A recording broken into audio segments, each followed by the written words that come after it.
اعوذ باللہ من الشیطان الرجیم بسم اللہ الرحمن الرحیم الحمد للہ الذی نور قلوب العارفین بنور معرفتہ واثبت فؤاد انبیائہ واولیائہ بقصص الانبیاء والمرسلین وأكمل إيمان المسلمين والمؤمنين بولاية علي أمير المؤمنين عليه السلام. اللهم صل على محمد وآل محمد. والصلاة والسلام والتحية والإكرام على أفضل الموجودات العبد المؤيد والرسول المسدد المصطفى الأمجد المحمود الأحمد أعني أبا القاسم محمد. اللهم صل على محمد وآل محمد وعلى روحه ونفسه وصهره ووصيه سيد الأتقياء والأصفياء مولا الموالی امام المتقین علی بن ابی طالب. اللهم صل على محمد وآل محمد وعلى اوصیائه لا سیما بقیۃ اللہ فی الارضین روحی وارواح العالمین لتراب مقدمہ الفدا واللعنة الدائمة على أعدائهم أجمعين من الآن إلى قيام يوم الدين. أما بعد فقد قال الله الحكيم في كتابه الكريم بسم الله الرحمن الرحيم ادعوني أستجب لكم صدق الله العلي العظيم. صلوات اللهم صل على محمد وآل محمد. Imamia mission East London, Muslim community of Essex اور سکینہ ٹرسٹ کے منتظمین اور مؤمنین کی طرف سے یہ عشرہ محرم الحرام با کیا گیا. خداوند متعال تمام کے تمام مؤمنین جنہوں نے اس میں کسی بھی طرح سے حصہ لیا ان کی توفیقات میں اضافہ فرمائے اور ان مجالس کو اپنی بارگاہ میں قبول فرمائے. شرف قبولیت ایک بہت بڑا مرتبہ ہے. دعا کے عنوان سے آپ کی خدمت میں یہ مطالعہ پیش کر رہا ہوں. یہ عشرہ سلسلے کی 8ویں مجلس جاری ہے کہ دعا شرف قبولیت جب اسے مل جائے، معصومین کی علامات میں سے ایک علامت یہ ہے جب کسی نے سوال کیا امام رضا علیہ السلام سے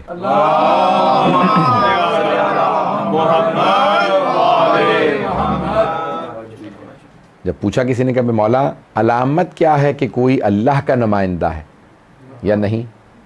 کوئی بھی آدمی دعویٰ کر سکتا ہے میں اللہ کا بھیجا ہوا، پتہ کیسے چلے کہ یہ اللہ کا بھیجا ہوا ہے یا نہیں؟ تو آپ نے فرمایا اس کی کئی نشانیاں ہیں. پہلی نشانی ہے علم. پہلی نشانی علم ہے کہ جو بھی علم لدنی کا مالک ہوگا وہی اللہ کا نمائندہ ہوگا. روک کے جملہ پیش کروں کہ دیکھیں دنیا میں اگر کوئی وزیر کوئی بڑا آدمی اپنا نمائندہ بناتا ہے تو وہ بھی سوچتا ہے بھئی یہ میرا نمائندہ ہے، تو وہ اس میں نشانیاں تلاش کرتا ہے بھئی یہ قابل ہو، یہ فاضل ہو، یہ اچھا ہو، یہ ایسا ہو، یہ ویسا ہو. اور اگر اللہ اپنا نمائندہ بنا رہا ہو تو اللہ کیا کیا صفات دیکھے گا؟ اللہ کہے گا بھئی جسے بھیج رہا ہوں وہ علم لدنی کا مالک ہو، عصمت پہ فائز ہو، سخی ہو، شجاع ہو. پتہ نہیں لوگ ہیں یا نہیں. جب اللہ نمائندہ بنائے گا تو صفات تلاش کرے گا. تو عزیزان گرامی اسی لیے ہم کہتے ہیں کہ غدیر خم ملاک ہے نمائندہ پروردگار کا، جو علامت ہے، میزان ہے، اوروں کو پرکھنے کا اللہ کے نمائندے سے، پتہ نہیں لوگ ہیں یا نہیں، غدیر میزان عدالت ہے۔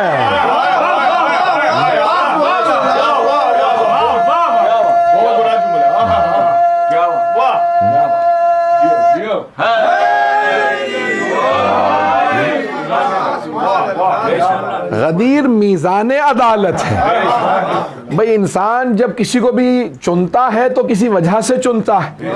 میں یہاں پہ روک کے جملہ پیش کر رہا ہوں، دعا کے عنوان سے مجھے بات کو آگے بڑھانا ہے۔ تو یہاں تک ملتا ہے، انسان اگر کسی کو کسی جگہ بٹھانا چاہتا ہے نا تو پھر کہتا ہے مثل کو مثل کی جگہ بٹھاؤ، شبیہ کو شبیہ کی جگہ بٹھاؤ۔ بھئی انسان بہت زیادہ چیزوں کو اگر کوئی واقعاً منصف مزاج ہو تو ایسا کرتا ہے، تو منصف مزاج ہونا ضروری ہے کہ بھئی دیکھیں حضرت ام حبیبہ زوجہ رسول ہیں رضی اللہ عنہا، اہل بیت ہیں علیہ السلام، اور ازواج رسول صحابہ رسول ہیں رضی اللہ عنہم، پتہ نہیں لوگ ہیں یا نہیں۔ تو عزیزان گرامی میں پیش کر رہا تھا کہ انسان جس کو کسی کی مسند پہ بٹھائے لحاظ رکھ کے بٹھاتا ہے۔ تو حضرت ام حبیبہ کی بات کر رہا تھا، اگر یاد رہا ہو آپ کو کہ میں بیچ میں کئی جملے کہہ گیا ہوں، تو حضرت ام حبیبہ رضی اللہ عنہا زوجہ رسول ہیں۔ تو فتح مکہ پہ ان کے جو والد تھے وہ بھی مسلمان ہو گئے مجبوراً، نام تو پتہ ہوگا۔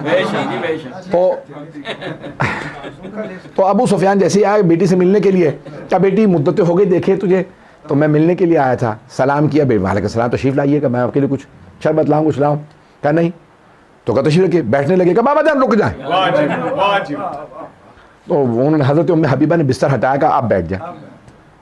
کہا بیٹی مسلمانوں میں تو ماں باپ کا احترام واجب ہے، اور میں تیرا باپ ہوں، اب تو مسلمان بھی ہو گیا،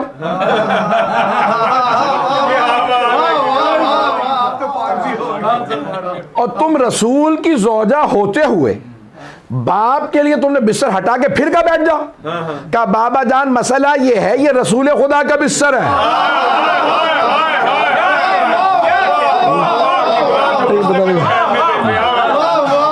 بابا جان یہ رسول خدا کا بستر ہے، میں آپ کو بھی اچھی طرح جانتی ہوں،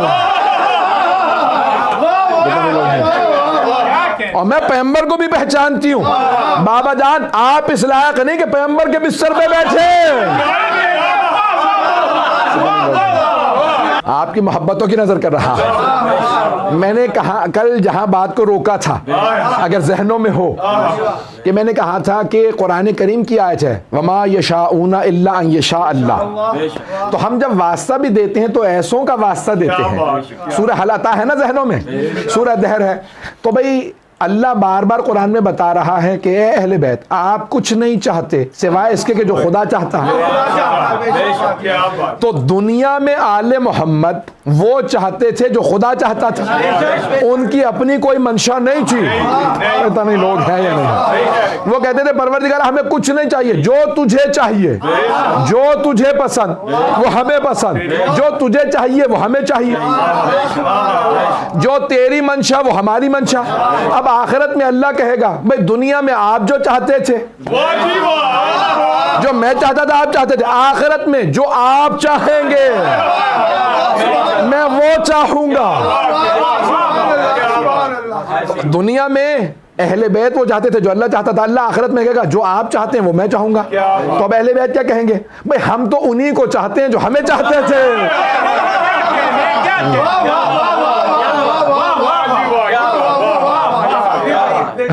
عزیزان گرامی دنیا میں اہل بیت وما یشاؤون الا ان یشاء اللہ، قرآن کی آیت ہے، وہ کچھ نہیں چاہتے سوائے اس کے کہ جو خدا چاہتا ہے۔ اب اللہ کہے گا دنیا میں آپ وہ چاہتے تھے جو میں چاہتا تھا، اب ہے آخرت، اب میں وہ چاہتا ہوں جو آپ چاہتے تھے۔ دلیل کے طور پہ سورہ ضحیٰ کی اور آیت سن لیجئے، وَلَا سَوْفَ يُعْطِيكَ رَبُّكَ فَتَرْضَىٰ، آپ کا رب آپ کو اتنا عطا کرے گا کہ آپ راضی ہو جائیں۔ بھائی رضی اللہ عنہم اور ہے،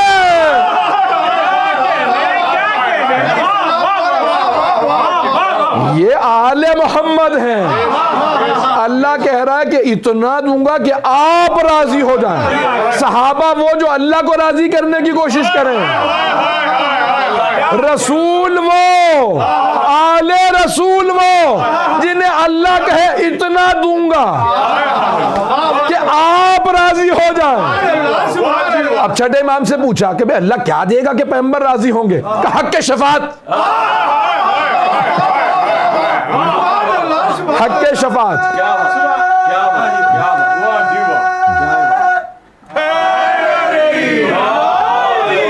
اور فرمایا کہ حق شفاعت جب تک پیغمبر راضی نہ ہو جائے. اب جتنوں کی کرنا چاہتا تھا شفاعت کر دی، اب میں راضی ہوں. پتہ نہیں لوگ ہیں یا نہیں. اور اگر کوئی کہے نہیں تو رسول خدا سے متعلق ہے، صرف کوئی دلیل ہے کہ آل محمد بھی شامل ہیں، تو میں ایک ہی سورہ ہے، سورہ فجر، اس کی آخری 4 آیات ذہنوں میں ہوں گی. سارے شیعہ سنی پڑھتے ہیں، یا ایتھا النفس المطمئنہ ارجعی الی ربک راضیۃ مرضیہ. اے نفس مطمئنہ پلٹا اپنے رب کی طرف اس حالت میں کہ آپ اس سے راضی، وہ آپ سے. پتہ نہیں لوگ ہیں یا نہیں. اب یہاں مولا حسین سے خطاب ہے کہ حسین جس سے آپ راضی، رب اس سے راضی. تو اب رضی اللہ عنہ وہی ہے جو حسینی ہے. جب کوئی بزرگ میری مجلس میں نعرہ لگاتا ہے تو میرا اپنا خون دگنا ہو جاتا ہے. یہ طاقت صرف علی والوں میں ہے. اب میں ایک جملہ پیش کر رہا ہوں کہ دیکھیں دعا میرا موضوع ذہن میں رکھیے گا. تو سید الشہداء کا ایک جملہ ہے، سننا چاہیں گے نا؟ کہ شب عاشور آپ فرما رہے ہیں جو جانا چاہتا ہے چلا جائے. کہا یا نہیں کہا؟ سارے شیعہ سنی علماء نے لکھا. مولا نے شب عاشور کہا جو جانا چاہتا ہے چلا جائے، اور عصر عاشور میں کیا کہا؟ جو آنا چاہتا ہے آ جائے. تو کچھ لوگ پہنچ گئے. میرا گلا ساتھ نہیں دے رہا، غور سے سنیے گا. بھئی یہ بہت بڑی تحلیل پیش کر رہا. علماء نے بحث کی ہے، ایک میرا بھی سن لیجیے، مجھ ادنا سے خادم حسین کا بھی سن لیجیے، شاید بات دل کو لگ جائے. اب دیکھیں آیا معاذ اللہ تضاد ہے، آیا کنٹرڈکشن ہے کہ مولا شب میں کہہ رہے ہیں جو جانا چاہتا چلا جائے. بھئی اگر جانے کے لیے کہنا تھا تو بلایا کیوں؟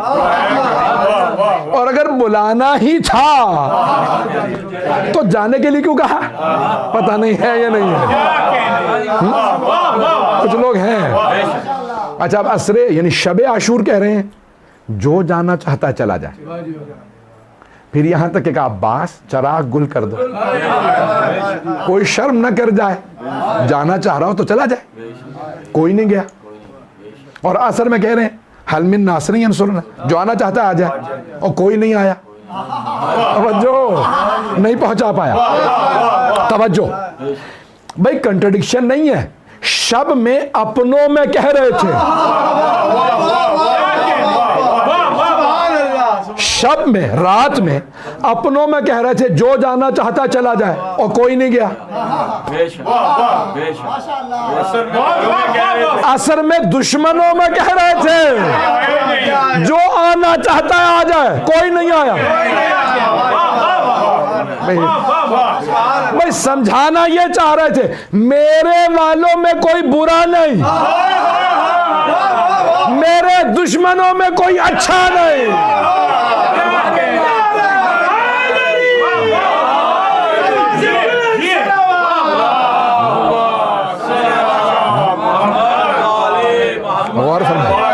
ایک اس میں تجزیہ اور پیش کر دوں، میں بالکل بھی ساتھ نہیں دے رہا ہے. ایک تجزیہ اور پیش کرنا چاہتا ہوں. عزیزان گرامی، مولا یہ جانتے ہیں کہ اب جب واقعہ کربلا ہو جائے گا نا تو 2 چیزیں حتمی ہو جائیں گی. آپ لوگ پہنچ گئے، میں اپنے انداز سے پیش کروں. آپ لوگ پہنچ گئے ایک میں اپنے. تو اب 2 چیزیں حتمی ہو جائیں گی، ایک سلام، دوسرے لعنت. پتہ نہیں لوگ ہیں یا نہیں. 2 چیزیں حتمی ہو جائیں گی، ایک سلام حتمی ہوگا اور دوسرے لعنت. ہوگا کیا؟ تو اب اللہ اس کے سارے انبیاء، سارے ائمہ، سارے ملائکہ، سارے مومنین، اولیاء، صالحین، متقین، صدیقین، عابدین، قانتین، قانعین، سب کے سب ایک کام کریں گے، حسین اور ان کے ساتھ والوں پہ سلام اور ان کے دشمنوں پہ لعنت۔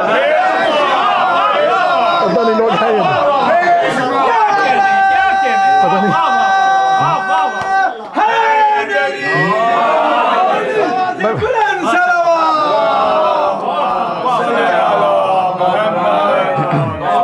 بات واضح ہوئی؟ اچھا، اب شب میں کیا کر رہے تھے؟ اپنوں میں کہہ رہے تھے جو جانا چاہتا چلا جائے۔ کیوں؟ کہ بھئی اگر ان میں کوئی سلام انبیاء کا اور اللہ کے سلام کا مستحق نہ ہو تو وہ چلا جائے۔ پتہ نہیں پہنچا پاؤں یا نہیں۔ بھئی اللہ نے سلام بھیجنا، انبیاء نے، ائمہ نے، ہر امام آ کے کہیں گے سلام ہو ان پہ، سارے مومنین قیامت تک کہیں گے سلام ہو ان پہ، سارے صالحین، سارے طبقات کہیں گے ان پہ سلام۔ اب مولا یہ چاہ رہے اگر ان سب کے کوئی سلام کا مستحق نہیں تو وہ چلا جائے۔ کوئی نہیں گیا تو سارے مستحق کے سلام ہیں۔ اب سنیے، عصر میں مولا کہہ رہے ہیں میرے سارے دشمنوں پہ اللہ بھی لعنت بھیجے گا۔ پتہ نہیں لوگ ہیں یا نہیں۔ انبیاء بھی لعنت بھیجیں گے، ائمہ بھی، مومن، سارے فرشتے سب لعنت بھیجیں گے۔ ایسا نہ ہو کہ کوئی ایک ایسا رہ جائے جو لعنت کا مستحق نہ ہو، تو کہیں ادھر نہ رہ جائے، بلا لوں۔ کوئی نہیں آیا کہ پروردگارہ میں نے واضح کر دیا جو میرے ساتھ ہے وہ علیہ السلام۔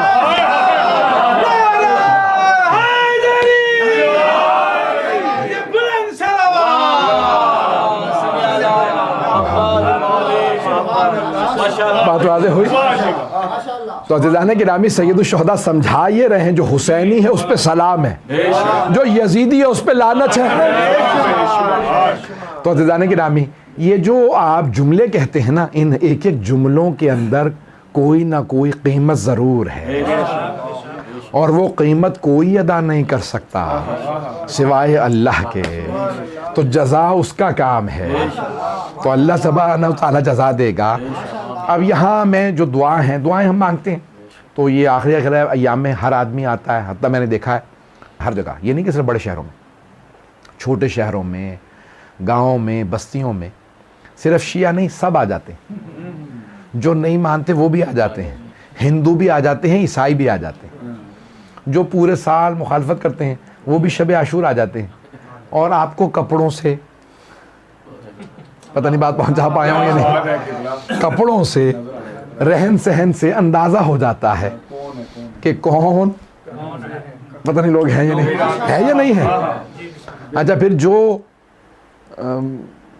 شیعہ نہیں ہوتے نا، تو ان کے عریضوں سے، منتوں سے، دوپٹے چڑھانے سے، پتہ نہیں لوگ ہیں یا نہیں، پتہ نہیں لوگ ہیں یا نہیں ہیں، بات پہنچ رہی ہے۔ ان کی موم بتیوں اگربتیوں سے اندازہ ہو جاتا ہے، کیونکہ ہمارے ہاں کہتے ہیں پورے سال منت اٹھاؤ، شب عاشور نہیں۔ ایسا ہوتا یا نہیں ہے؟ صرف گریے کی رات ہے۔ اب باقی سارے کے سارے آتے ہیں بھئی آج ہی کی رات میں سب کچھ عطا ہوگا، اور انہیں ملتا بھی ہے۔ حسین اتنے کریم ہیں، عطا کرتے ہیں۔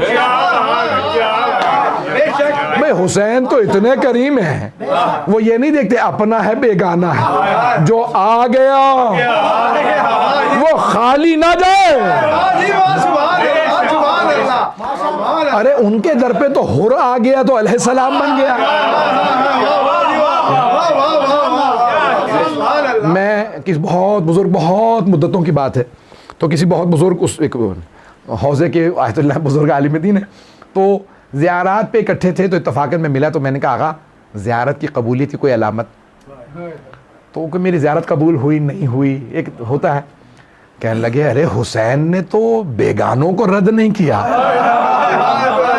آ گیا تو اپنا بنا لیا۔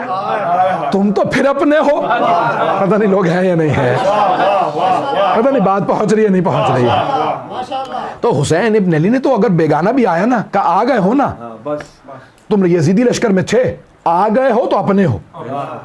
اچھا اب کیا ہوا, شب عاشور مولا نے تازہ بھی کچھ ایسے تھے جو ابھی بھی شیعہ ہوئے تھے محرم میں, ایسے بھی تھے کچھ عیسائی تھے جو ابھی تبھی تازہ ماننے والے بنے.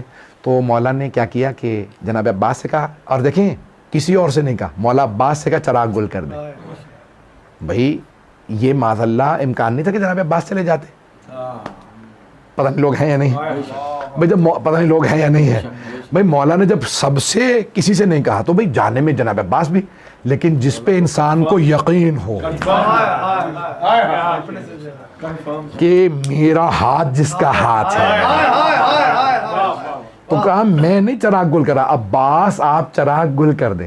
جس پہ یقین ہوتا ہے نا یہ میرا ہے, انسان اپنا کام اسے کہتا ہے. پتہ نہیں لوگ ہیں یا نہیں. اب سوچو جناب عباس کا مقام کیا, تو کہا عباس آپ چراغ گل کر دیں. کہا پھر جو جانا چاہتا ہے نا, جو یہاں تک آ گیا, یہاں شب عاشور تک میرا ساتھ دیا ہے, اب چلے بھی جاؤ تو میرا شکوہ نہیں. اور جانتے ہیں نا آپ, مولا نے کہا جانتے ہو نا سب کہ میں شفاعت کروں گا, میں شافع محشر ہوں, میرے نانا, میرے بابا, میری ماں, میرے بھائی, میں. کہا مانتے ہو؟ کہا کہا میں وعدہ کر رہا ہوں جو چلا بھی جائے گا پھر بھی شفاعت کر دوں گا. یہ مولا نے کہا. مولا نے کہا جو چلا بھی جائے گا نا, جو یہاں تک ساتھ دے کے آیا ہے, جو اگر چلا بھی گیا پھر بھی شفاعت کر دوں گا. پھر بھی کوئی نہیں گیا. پھر مولا نے کہا زہیر قین اگر جانا چاہو تو چلے جاؤ. ابھی بھی شیعہ ہوئے تھے, عثمانی تھے, پہلے مولا کے ساتھ نہیں, مولا میر کے ساتھ نہیں تھے. اور مولا حسین خود گئے, کہا زہیر قین الگ الگ چل رہے, ذرا آؤ تو صحیح. کہا اسی لیے الگ الگ چل رہا ہوں کہیں آپ سے ملوں تو ایسا نہ ہو کہ میرا دل پسیج جائے. تو زوجہ سے بات ہونے لگی, کہا کیا بات ہے؟ کہا حسین ابن علی قریب میں چل رہے ہیں, نواسہ رسول ہیں. کہا اگر دل ہے تو جا کے مل آؤ, کون سا ساتھ دینا. جب مل کے واپس آئے تو کہا کہ بھی میں تمہیں طلاق دینے کے لیے تیار ہوں. کہا کیوں؟ کہا تاکہ تم یہ محسوس نہ کرو کہ میری وجہ سے تمہیں بھی مصیبت آ گئی. کہا میں نے جان دینا گوارا کر لیا ہے, میں جان دینے پہ تیار ہوں. کہا کس کے لیے؟ کہا حسین ابن علی کے لیے. کہا کیوں؟ کہا جب تک نہیں ملا تھا نہیں جانتا تھا, اب جب میں مل لیا ہوں تو حسین حسین ہے. تو اب جناب زہیر قین عاشق ہو گئے, مولا حسین کے عاشق ہو گئے. تو زوجہ نے کہا کہ مجھے کیوں؟ کہا تاکہ آپ یہ محسوس نہ کریں کہ آپ میرے ساتھ یہاں آپ قیدی بنیں گے, میں تو جان دے دوں گا. اب جب شب عاشور آ گئی نا تو مولا حسین نے کہا زہیر قین آپ تازہ بھی آئے, جانا چاہیں چلے جائیں. تو کہا مولا کل کیا ہوگا, صبح عاشور کیا ہوگا؟ مولا نے کہا زہیر قین گردنیں کٹ کٹ کے گریں گی, بازو قلم ہو جائیں گے, سب مار دیے جائیں گے, اور پھر لاشیں دھوپ میں پڑے رہ جائیں گے. تو جناب زہیر قین نے کہا اے حسین ایسا کتنی مرتبہ ہوگا؟ مولا نے کہا 1 مرتبہ. تو جناب زہیر قین نے کہا مولا اگر 70 مرتبہ ہمارے لاشوں کے ٹکڑے کر دیے جائیں اور قبر نصیب نہ ہو, لاشوں کو جلا دیا جائے, اب جب آپ کو پہچان لیا ساتھ نہیں چھوڑ سکتا, میرا دل آپ کے ساتھ ہے.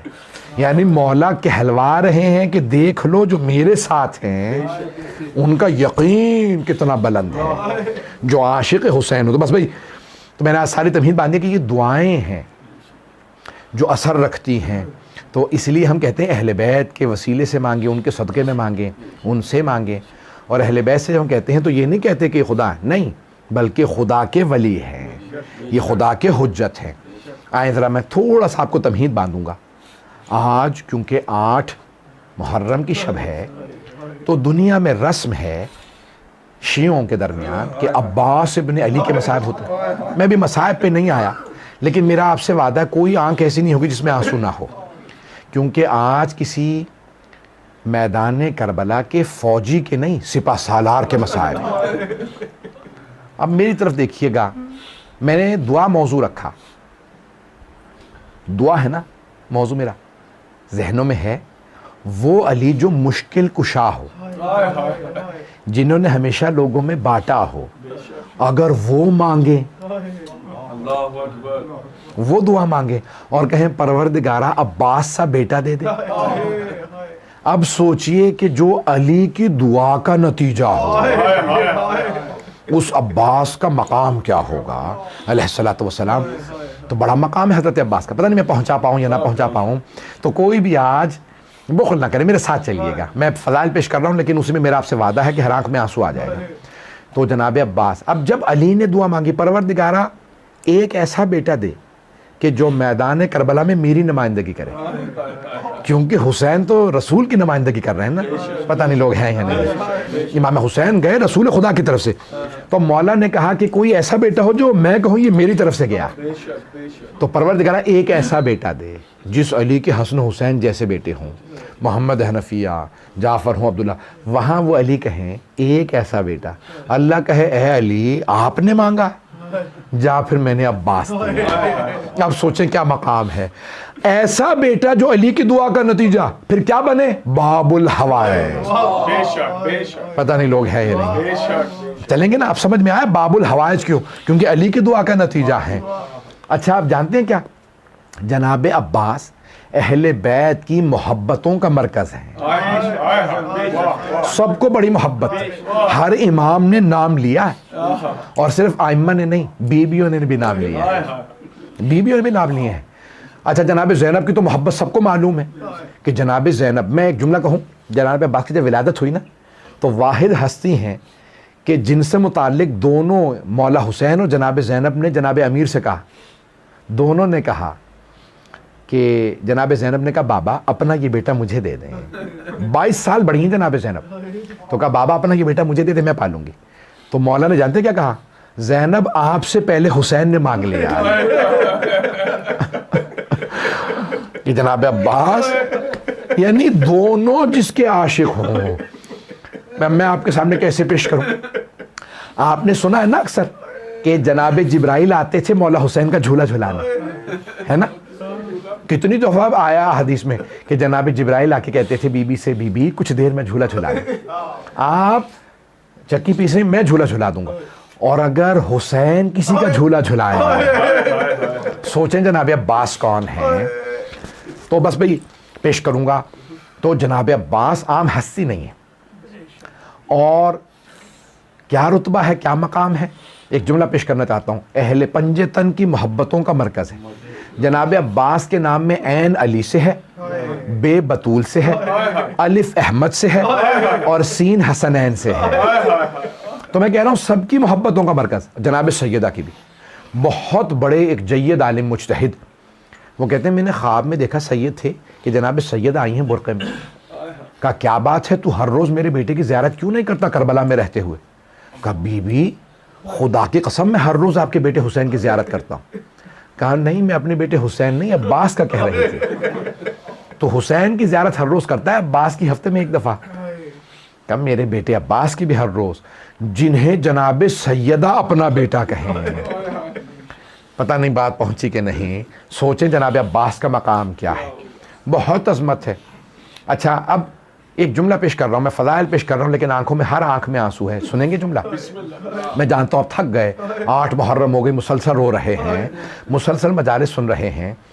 جب جناب عباس 1 برس کے ہوئے نا، آپ جانتے ہیں نا بچہ 1 برس کا ہوتا ہے تو چلنا سیکھتا ہے. تو مولا گھر میں آئے، دیکھا ایک انگلی جناب زینب نے پکڑا رکھی ہے، ایک جناب ام کلثوم نے، اور جناب عباس کو صحن میں چلا رہی ہیں. مولا مسکرائے اور کہا میری بیٹیاں میرے بیٹے کو چلنا سکھا رہی ہیں. کہا نہیں بابا، ہم عباس جیسے بھائی کے سائے میں چلنا سیکھ رہے ہیں. اتنی محبت ہے، بیویوں کو بڑی محبت ہے جناب عباس سے. بھائی اچھا اب جانتے ہیں ہر معصوم کا ایک واسطہ ہے. وہ کہتے ہیں یہ واسطہ دو تو دعا ضرور قبول ہوگی.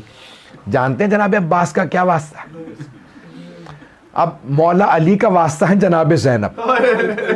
علماء نے کہا مولا علی کو جب واسطہ دو نا جناب زینب کا، کبھی دعا رد نہیں ہوگی. مولا آپ کو جناب زینب کا واسطہ ہے. جناب عباس کا واسطہ جناب سکینہ. آپ نے دیکھا علم پہ مشکیزہ ہوتا ہے، بڑی محبت تھی چچا بھتیجی میں، بڑی محبت تھی چچا بھتیجی میں. تو اب آئیں ذرا تھوڑی سی دیر کے لیے، ابھی آج کوئی رونے میں بخل نہ کرے. تو جناب عباس کو بڑی محبت تھی، بڑی محبت تھی. اچھا جناب سکینہ کو بھی بڑا مان تھا. جانتے کتنا مان تھا؟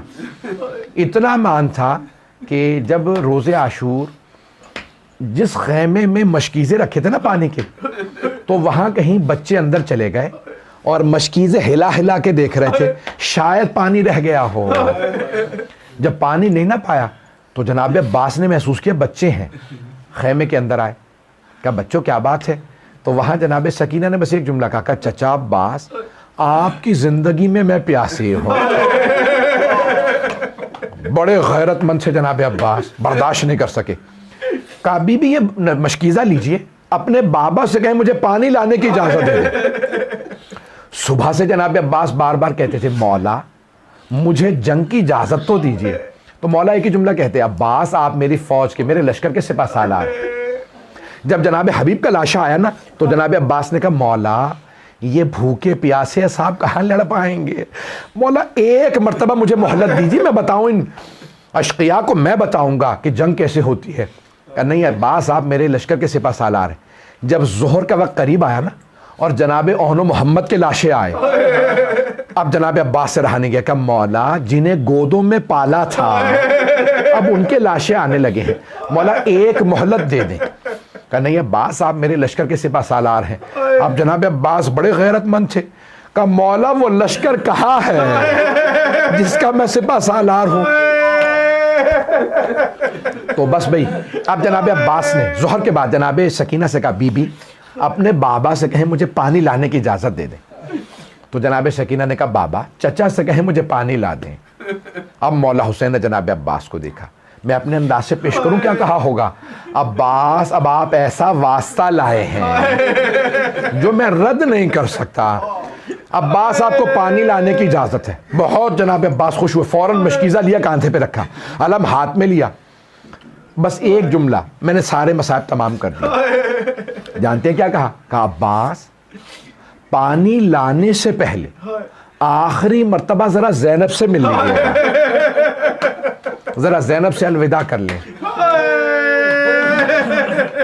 غیرت مند غیور امام کے بیٹے غیور حضرت عباس خیمے کے اندر نہیں آئے. جانتے کیا کیا جناب عباس نے؟ خیمے کے باہر کھڑے ہوئے جناب زینب کے اور ایک مرتبہ کہا بی بی الوداع.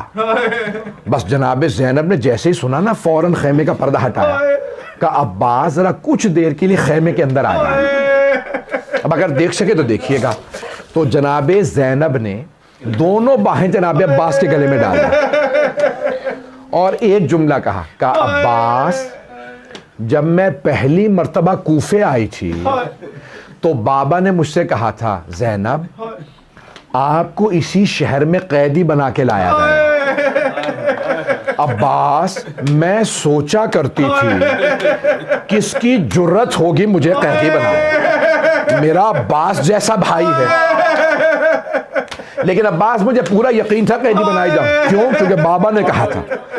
لیکن عباس ابھی جب آپ نے کہا نا بی بی الوداع، مجھے یقین ہو گیا وقت بڑا قریب ہے جب قیدی بنوں گی.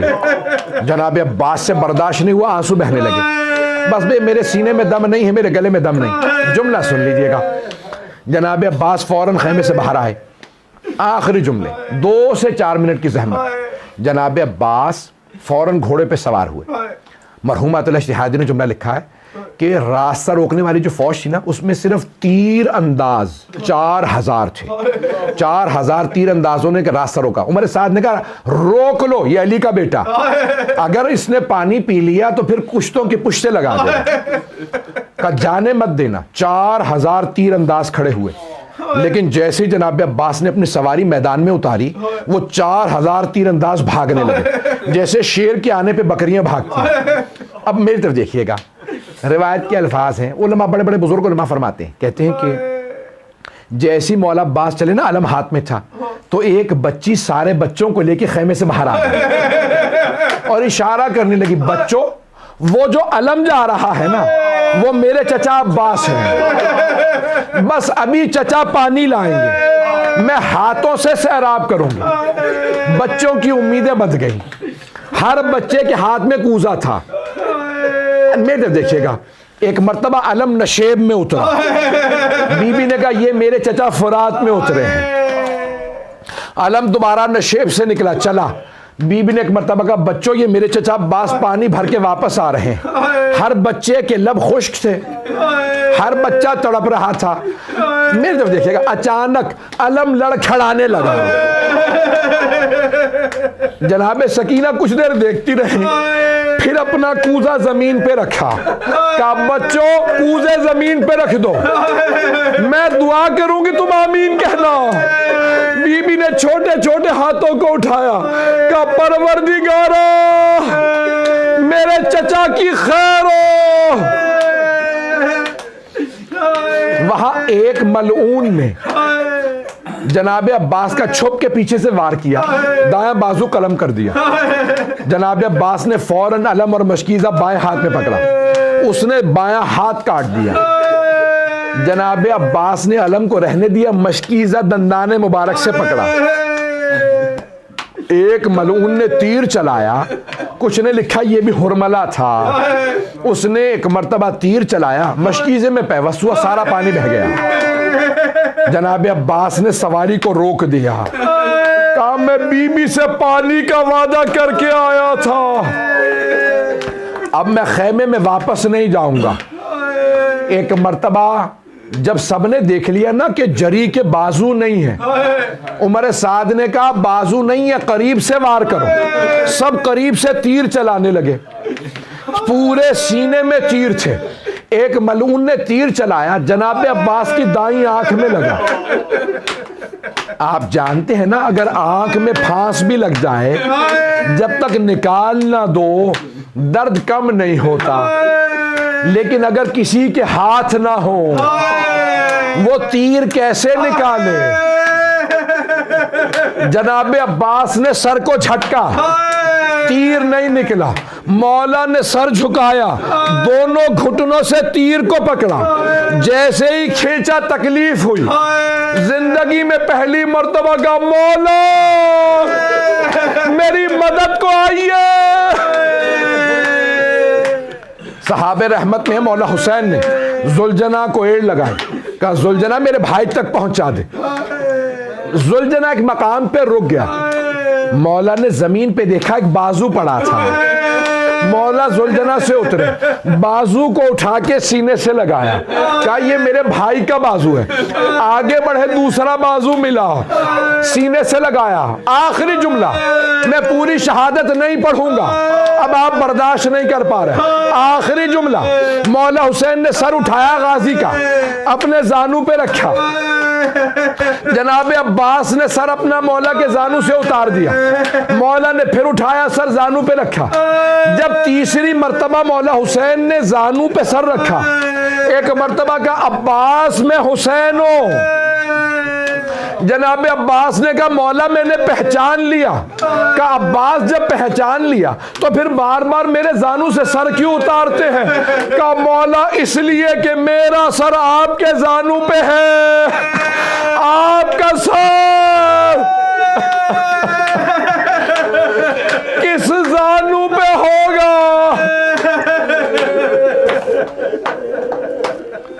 الا لعنت اللہ علی القوم الظالمین وسيعلم الذين ظلموا أي منقلب ينقلبون. بس بھئی ہاتھوں کو بلند کیجئے گا. علم برآمد ہوگا, لیکن دو جملے دعا کے سننا چاہیں گے. میں جانتا ہوں آپ بہت تھک گئے, لیکن ہاتھوں کو بلند کیجئے. پروردگارا, مرحوم سید مہدی بحر العلوم, جن کا میں نے بھی واقعہ پڑھا تھا کل پرسوں میں, کہ جن کی ملاقات ہوتی تھی امام زمانہ سے, ان سے ایک معمار نے کہا سید جناب عباس کی قبر کو تعمیر کی ضرورت ہے. انہوں نے کہا میری زندگی میں, چلو میں کل خود تعمیر کرواؤں گا. گئے, کہا وضو کرو. معمار سے کہا, مزدور سے کہا وضو کرو, غسل کرو. بڑا اہتمام سے جانا غازی عباس کی قبر پہ چاروں طرف پانی. تو اس معمار نے ایک جملہ کہا سید ہمیں بزرگوں نے بتایا بھی ہے, ہم نے کتابوں میں پڑھا بھی ہے کہ حضرت عباس بڑے قدآور تھے.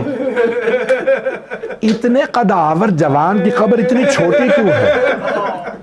سید مہدی بحر العلوم ماتھا دیوار میں مارنے لگے. جب ٹکریں مارنا شروع کی, اس نے کہا سید کیا بات ہے, کیوں اتنا رو رہے ہیں؟ کہا تو نے کلیجہ چھلنی کر دیا.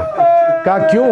کہا جناب عباس کا صرف بازو اور سر نہیں قلم کیا تھا، سب شہداء کے سر قلم ہوئے، جناب عباس کے بازو بھی۔ کہا ان اشقیاء نے لاشے پہ اتنے گرز مارے تھے، بس بھی کیسے پیش کروں۔ جناب سید سجاد سے کہا تھا نا انہوں نے، بنی اسد نے کہا تھا اے سید سجاد ہم سارے لاشیں لے آئے، ایک لاشا فرات کے کنارے ہے، ہم اس کے جس عضو کے نیچے ہاتھ رکھتے ہیں وہ ٹوٹ جاتا ہے، وہ لاشا اٹھ نہیں رہا۔ مولا نے رو کے کہا وہ میرے چچا عباس کا لاشا ہے، اس لاشے کو وہیں دفنا دو۔ پروردگارا واسطہ عباس ابن علی کا کسی کی حاجت رد نہ فرما، 12ویں امام کے ظہور میں تعجیل فرما، دشمنان اہل بیت کو نیست و نابود فرما، داعش و طالبان کو غارت فرما، مومنین کی حفاظت فرما، ہمارے مقامات مقدسہ کی حفاظت فرما، ان امام بارگاہوں کی حفاظت فرما۔ پروردگارا سب کی حاجات قبول فرما۔ ربنا تقبل منا انک انت السمیع العلیم، بحق محمد وآلہ الطیبین الطاہرین المعصومین۔ ماتم حسین۔